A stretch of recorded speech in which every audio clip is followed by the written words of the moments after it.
Hello again, this is Dave Gardner, and again I'm doing a little review of Your One Word, which is by Evan Carmichael.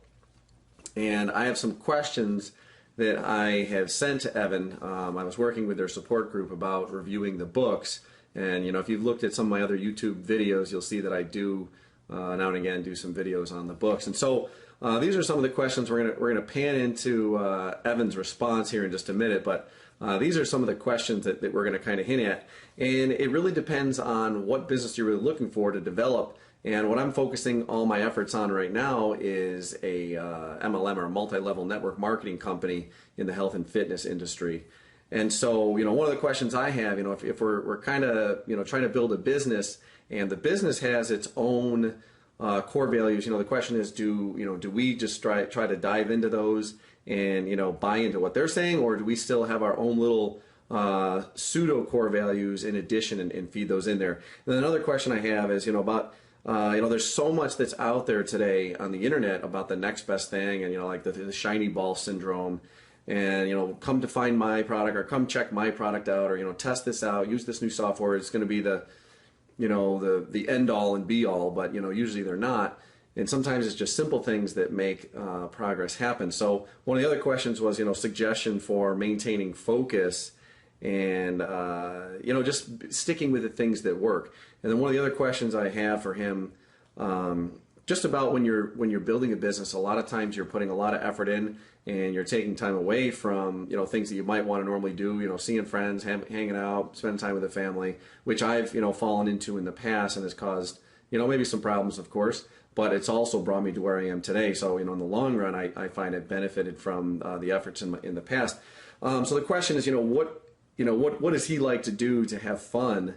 Just to maintain some stability, and because you still, even though you're trying to put everything, forward, and people talk about hustling and trying to make the best efforts, you still need to enjoy your life. You still need to experience things, and that's what it's all about. You want to be able to build that business so you can have more time to do all those things that you weren't able to do while you were working all the time. So we're going to pan into that in just a few minutes. So some of the things I want to talk about here, this is just a sheet that I had taken notes on. Again, I got a review copy of the PDF first, and I liked it so much I decided to order the book just so I could pull it off. It's a lot easier to be able to pull this off and flip to a chapter, or to just review a certain page, just because with a PDF I find it really hard to do that. And again, maybe you find a little more comfort in bookmarking it. I just have problems flipping it down and finding pages inside that digital file, and feel like I'm always scrolling, and I don't remember what percent it was at. But anyways, I like the feel of the real book. So one of the things I really liked that was really cool about this, that could basically relate to people all over the world in the business idea, or the business world, excuse me, is the idea that he goes and breaks down like his whole story with businesses that are at all different levels, like a mom and pop shop and a local store that's just community oriented, and is a dance store, a tango store, I believe, or salsa tango, whatever. But dancing in that regards. And then he has everything up to multi-million-dollar worldwide companies. And so he has, basically has it ranked on stars, and each of those companies put their input in. So you get some real insight in, how someone does it in a local environment, how someone does it maybe in a statewide or, a countrywide business, versus how are people doing this and making this worldwide, and following through their core values and following through with their one word. Now, you can probably have more words, but usually if you think about a mission statement should be something that is really sticking to the business all the time, and it should be really short and concise. And so if you can summarize that in one word and stick with that, and you're with that and you're committed to that for everything that you do, then how your hiring is going to be, how your firing is going to be, how you're going to deal with suppliers, and you're going to know how you're dealing with shipping, and responding to customers, and how you're going to set up your website, and the materials and the product and the quality of the let's say if it's the cloth, this t-shirt is like one of the softest t-shirts, and so if I can make shirts, I want them to feel like this because I enjoy it. So like to be able to extend that to every part of your business is really what Your One Word is about. So just keep looking, and you're going to hear his responses. Again, we're going to have those 3 questions about how do you focus on the one word when you're actually working for somebody else. how do you, focus on things when there's so much coming at you in the business? If you're just starting out, everyone's telling you to buy this or that. And then also, how do you maintain your sanity? What do you like to do for fun? So here we are, we're going to pan over and we'll see what Evan has to say. So thanks for watching. And again, I would highly recommend picking up Your One Word by Evan Carmichael. Thanks.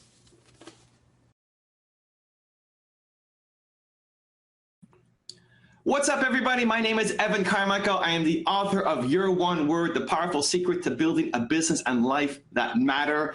At the core, this book is about understanding the one word, the one core value that you believe in strongly, you believe in the most. I believe that every human being at their essence has one super important core value that they live their life through. And the unhappier you are in life, the less success you have in your business, chances are you're not in alignment with that one core value that you are all about. And I want to be able to have you bring a team, bring customers, bring media, attract attention around the thing that you stand for so that you can make a lot more money in your business and you can live a life that's a lot more purposeful and meaningful. If you don't know what you stand for, then you will end up living somebody else's version of your life, because everybody out there, I guarantee you, has a plan for your life. The people around you have a plan for your life.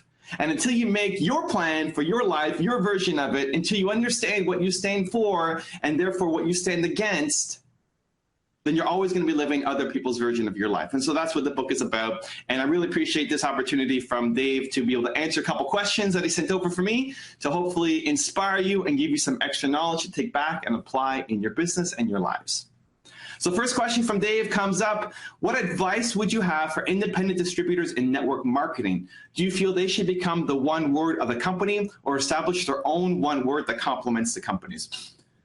So let me start at the top here. I think this is especially important in network marketing. Understand that when there is no differentiation in the product, you really have to stand out on the service and the values, right? Why am I going to buy from you when I can buy from thousands of other people selling the exact same thing? What's the reason to buy from you? It's going to be because I know you, I like you, I trust you, I value the same things that you value. Think about the people who you get along with the most. You have shared values. There's something that connects you to that person where you have shared values. And the people who you fight with, the people who you can't stand, the people who you don't want to have in your life, there's something about them that your values just clash. And so what I want to teach you guys is to be able to build an organization, to build a company where you can attract those people who share the same values, because especially network marketing, you can just bring in customers, bring in your downline, and you'll just churn them. You'll churn them, you'll churn them, you'll churn them, because if there's a clash of values, they're not going to stay with you. And you're going to want them to stay with you because all you guys are doing is fighting.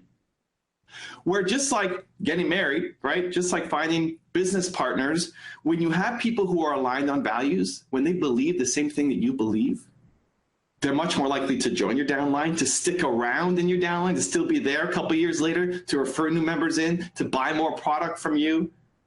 And so understanding that it's not just about features and benefits, but it's about human relations. It's about working with people that you want to work with. And if you don't do a good job of explaining what it is that you stand for, then you look too vanilla. And I'm not going to work with you. If I cannot tell the difference between you and somebody else, why would I ever pick you? Especially when there's thousands of people selling the exact same thing. This is how you stand out. This is how you build a lasting team. This is how you build a company with a solid downline and customers coming in through referrals because they love what you stand for. And so it's especially important in network marketing because there is no differentiation of the product. They could buy it anywhere. So you got to give them a reason to stand out. And so the second part about that, do you feel they should become the one word of the company or establish their own one word that complements the companies? So first off, most companies don't have a one word. I think most companies barely live their values. I think most companies have a list of the 13 core values that they stand for, that they are proud to put up on plaques on their wall and put it over their website. And I bet you that even if you went to the CEO of that company, he or she could not name those 13 core values, let alone everybody underneath that CEO.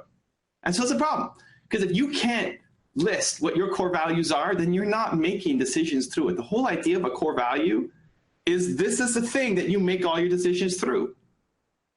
that when an opportunity looks maybe really good on paper, but is against what you stand for as a human being, then you know not to take it. And so I don't think you can match it to the company's one word because most companies don't have it. That second part there about establish your own one word that complements the company's. You don't want to make a one word for business. This is you. This is who you are. This is what you value most, whether it's believe or family or honesty or extraordinary or inspire or awesome, whatever your one word is, whatever the thing is at the core of you that makes you come alive, it's figuring out what it is for you first and then bringing that to your business. Not what looks good from a marketing perspective, what looks good to help me sell this product. Because if you are not authentic to your marketing message, you're going to fail. How many times have you seen a brand campaign from some big company that maybe talks about customer service? Customers number one, we love our customers. And then you call in and you have to deal with somebody rude on the line, or you're on hold for 25 minutes, or you email in, you don't get a response. What they say and what they do are totally different. And there's that inauthenticity. And if you want to win, this whole point about finding your one word is being authentic first to yourself so you can design a life and build a business that matters, but also from a marketing perspective, be able to educate people on what it is that you stand for. And if it's not truly coming from here, you're going to lose. And so don't think of it as what's the best one word that can help me from a marketing perspective. Think about what is the best one word that defines you, and then how can you bring that to your business? Because when you do that, then it will be authentic and any word can win. Because every one word is positive. It's not hate, right? So if you pick family as your one word, there's an example in the book of a $500,000 dance company that was founded around the one word of family. Why does this dance company win in this market bigger than all the other local schools combined? Because it doesn't focus just on the steps. It doesn't focus just on teaching you how to dance.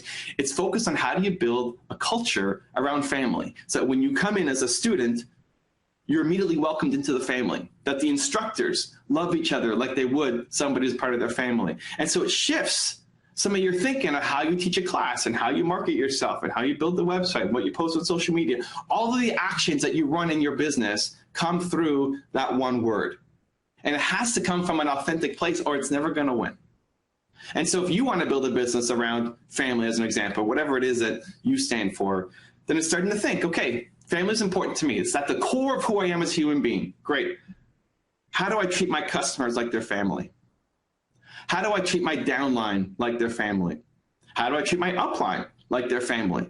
How do I treat the media who might cover my story like their family? How do I treat the people following me on social media like their family?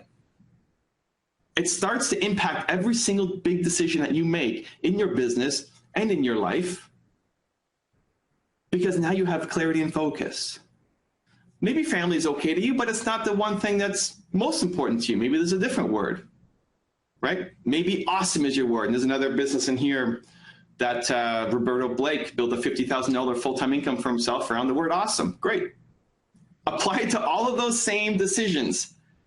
What does an awesome upline look like for you? What does an awesome downline look like for you? What do awesome social media posts look like for you? What does an awesome relationship with the media in your local area look like for you? And it shifts the decision-making that you have to do. If you really value awesome, but you think family is better branding, but you're at the core, not the family person, you're going to lose. You cannot try to be family when you're all about awesome. And if you find that your one word, your most important core value is too far out of line with what the company is doing, what the company's mission is, then you shouldn't be there. Honestly, you should not change to make it work in the company. You should go find a different company to be a part of where your values are more aligned. It's a good question. Thanks, Dave. Next up, what are your best suggestions for maintaining focus with all the next greatest things that are out there these days? So, it's never been easier and also harder to be an entrepreneur. It's never been easier in that there's so many opportunities that have opened up. If you look at network marketing as an example, a lot of the products and tools are built for you. You don't have to do a lot of the work that you would have had to do 20 years ago to start up a business and be successful. At the same time, though, technology is changing and shifting really quickly. And the only thing you have to really remember if you're marketing your business is you want to be where your audience is. So who are you selling to? Who is your audience? And ideally, if you could sell to a niche and then build out, if you're saying, well, everybody's my audience, then again, you're super vanilla and it's hard to actually be memorable. So what's your niche? Who are you trying to target? And then where are they hanging out? That's where you want to be. That's marketing 101. If you're selling to red-headed women and there's this conference for red-headed women, that's where you want to be. That's where you want to hang out. If you know all the red-headed women are on Twitter, you want to be on Twitter. And so it's understanding your market, knowing where they are, and then being there. That's it. It's not that you have to be on Snapchat or you have to be on Musical.ly or you have to be on the next thing, but if your customers are, then you do. And so it's just an awareness of where your customers are and going where they are going to be. So that's the focus. If you're spending time on a platform that there's no customers, just like if you're setting up a retail shop and there's no customers, it's going to be really hard. So stop spending your time on places where your customers are not, and instead focus your energies on where your customers are. And as that shifts, if your customers move from Facebook to YouTube, guess what? You shift from Facebook to YouTube. You always go where the customers are. It's the easiest way. And the third question, what do you like to do to have fun and enjoy all of your successes, or to take your mind away from stresses that come along with building a business? So I think it's really important that you enjoy the process of being an entrepreneur. I think it's really important. I like the work. I like making this video for Dave. I liked making the book. You know, it's not that every day is roses and amazingness and flower. You're gonna have a lot of crappy days, but net, you have to enjoy the process. I think the most successful people in anything that they do, they enjoy the process. If you are just chasing a goal, if you're just saying, I just need money, I need some money because I need to pay my bills, what often happens with those kinds of people, you know, maybe it gets to the point where it's a must. Like, you have to make enough money to pay your rent. Okay, you work hard. You make enough money to pay your rent. And then because you paid your rent, you ease off. You ease off the throttle. You're not working as hard anymore because there's no big financial pressure on you anymore, and because you don't enjoy the actual process of doing the work. And so you ease off until rent comes up again, or you have to pay for some operation, or some other big financial crisis comes, and then you need to work harder again. And those kinds of people, the people who are motivated by those kinds of money terms, are always the people who are living paycheck to paycheck. It's true. You work just hard enough to live, and not harder, and it's because you're not motivated by anything else, where you have to enjoy the process. And this is where finding your one word helps. If you know that you are all about family, as an example, then if you get to live family every single day, if you actually felt like your team was a part of your family, your upline was a part of your family, the people around you are part of your family, if you actually felt that, you would love to go to work every day. You would look forward to it. Where if you're trying to be somebody else and it's just to make money, you're not going to enjoy work every day, and you're always going to live paycheck to paycheck. And so I think for me, that's number one. If there's been something that I don't enjoy doing for too long, I cut it. If it's a business line that I've started, maybe I've made enough from it to be able to sell it or give it to somebody else, hire somebody on my team to run for me because I don't want to do that anymore. Or more often than not, I just drop it. It didn't work out. I haven't built enough to the point where it's making enough money. So I kill it because it's not worth my emotional investment to do work that I don't love doing. And so I don't need to do a lot of things to take my mind off of work. Maybe that's not the right words. I don't need to do a lot of things to de-stress, I guess, from work, because I enjoy my work. And that really helps when you're passionate about what you're doing. In terms of hobbies, I like salsa dancing. I met my wife doing it. I'm out a couple nights a week doing it. I think in terms of, you know what, the problem I have with my work is shutting off the brain. I go to bed thinking about work, thinking about the next video I'm going to make, thinking about the next book I'm going to write, thinking about the next interview I'm going to do. I get ideas and it just keeps me up. And sometimes I need to wake up early the next day. So I gotta take my mind off of it. And so I think the easiest thing for me there is playing a game of League of Legends. It's a computer game that takes my mind off of it so that I can unwind and go to sleep. But I think if you are running away from your business, I think if you can't wait for the weekend to come, if you can't wait for that vacation to come up, if that's what success looks like for you, and that's 95% of America. They wake up and drive to a job that they hate every day and can't wait. They're living for the evenings and weekends and that vacation to come up. It doesn't mean you can't enjoy your vacation and don't enjoy your weekends. Enjoy it. Like, everything you do should be enjoyable. Your work should be enjoyable. Your weekend should be enjoyable. Your vacation should be enjoyable. If you are only living, though, you can't wait for that next vacation to come up because you hate what you're doing, then something's wrong. And stop thinking about escaping from the thing that you're in right now, and instead build something that you can enjoy doing. And if you're in that situation now, it's like, well, I don't know how to build this thing into something I enjoy doing. I'm just looking for a way to make money. Start asking yourself that. Identify what your one word is, and then ask yourself, how can I have fun doing this job? How can I make this my calling and my purpose? When you ask yourself powerful questions, you get powerful answers. And so it's great to have hobbies, and it's great to have other things that you like to do. Just don't run away from the business you're building.